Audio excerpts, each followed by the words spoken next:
आमदार नरेंद्र मेहता म्हणजे भाजप नाही मंत्री प्रताप सरनाईकांनी ही टीका केली। मीरा भाईंदर शहराला वायफाय सिटी बनवणार असं आश्वासन देखील सरनाईकांनी दिले। राज्याचे मुख्यमंत्री म्हणून एकनाथ शिंदे साहेब जेव्हा मीरा भाईंदर शहरामध्ये यायचे तेव्हा मला सातत्याने सांगायचे मीरा भाईंदर शहर असं बकाल का आहे, असं अस्वच्छ दिसतंय। मी त्यांना सांगितलं साहेब तुम्ही मुख्यमंत्री झालात, मीरा भाईंदर शहरासाठी जर निधी उपलब्ध करून दिला तर निश्चितपणे मी सुंदर करेन। आणि त्यासाठी त्यांनी जवळजवळ 2700 कोटी रुपयाचा निधी दिला। 1800 कोटी रुपयाच्या निधीच्या माध्यमातून विविध विकास प्रकल्प राबवली। 900 कोटी रुपयाच्या माध्यमातून सिमेंट कॉन्क्रीटचे रस्ते केले।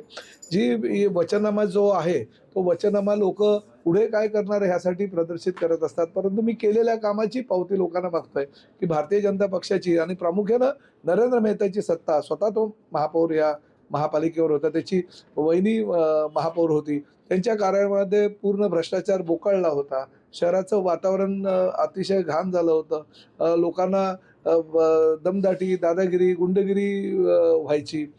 काही विकासक हे काम सोडून पळालेले आहेत।